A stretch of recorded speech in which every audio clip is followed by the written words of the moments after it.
Hi Stampin' friends, today I am in the kitchen, strangely enough. I am wanting to show you some tips for mass producing your Christmas cards. The reason I'm in the kitchen is because we will be embossing today. So the card I'm wanting to show you in this very vanilla envelope is this one, if I can get it out.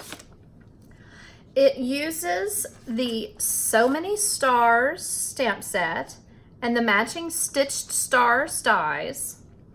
And this designer series paper here is called Brightly Gleaming designer series paper.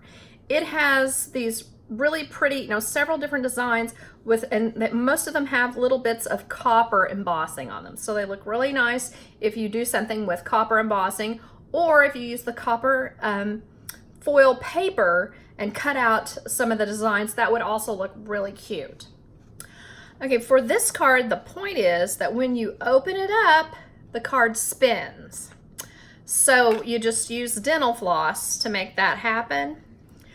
And you need obviously twice as many of these stars as you need cards, because you're going to need both sides of it.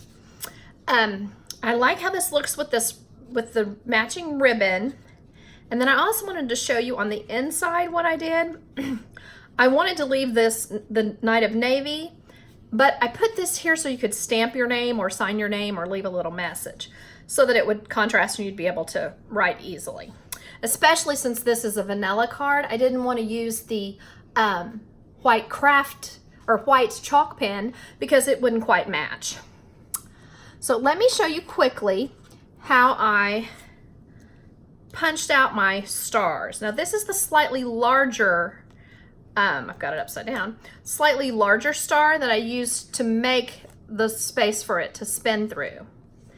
So what I did was line it up here, and I only put my adhesive here and here, something that you can get up, lift up when you're finished, after you've run it through your die cutting machine. So I put this on there as neatly as I can, and then I use a Post-it to get it. First I get it centered right and left and up and down, and I use a Post-it to hold it down. Now one thing you probably will have to do is after you'll kind of emboss this Night of Navy layer, but you'll probably need to take, after it's embossed, take this off and line it up again in order to punch, because this is 3 layers here. So you want to get it die cut through all the layers. So just a little tip on that. But our main tip today is on making your mass production of the cards quick. So what I've done is just cut a piece of paper in half. You could do it a lot of different ways, but for me this is the fastest because you can do 6 stars at one time and you don't have to cut them out. You can just put them in the Big Shot.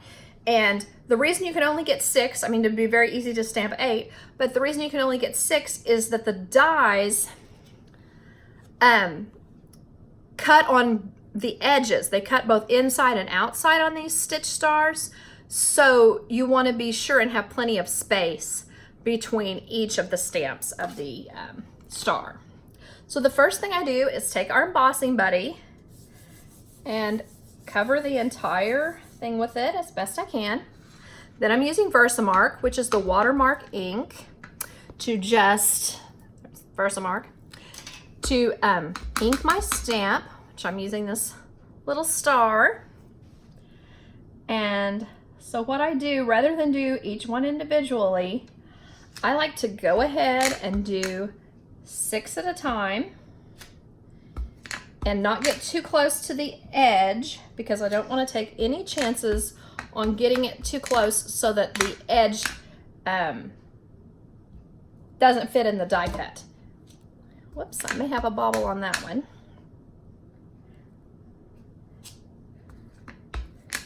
And after you've done about 10 or 12 stampings with this Versamark, you might want to use your Versamark re-inker and re-ink the ink pad, because as it sits flat like this, different than when you're normally stamping, you use the same one over and over and over. So it just might be a good idea so that you don't get any lack of ink on this as you're doing it. So what I do is dump the copper embossing powder on here, and then I just run it down the card like this and onto my typing paper. Then, yes, I did have a bobble on this one, so we won't be using it. Then I look at it and see, oh yeah, there's a spot right there. I might want to put a little more of our embossing powder. Any place that looks like it didn't quite cover perfectly, just want to put a little bit more. Then dump it in here. And then, just to keep from making a mess, I'm going to go ahead and put that back in my embossing powder jar.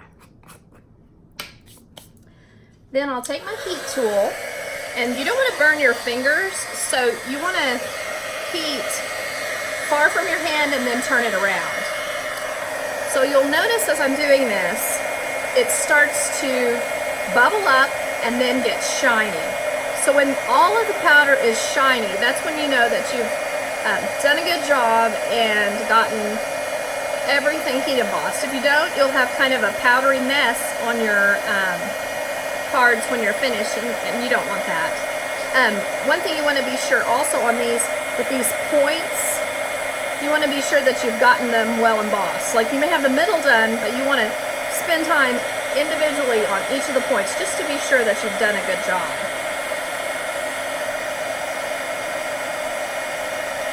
As you see, you don't want to get in a hurry on this step because that can ruin the whole thing.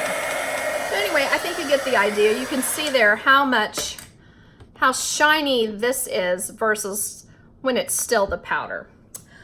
So anyway, I hope that you are able to incorporate some tip that I've shared today in your Christmas card making. September 4th is the day that we can all order from the Holiday Stampin' Up! Catalog.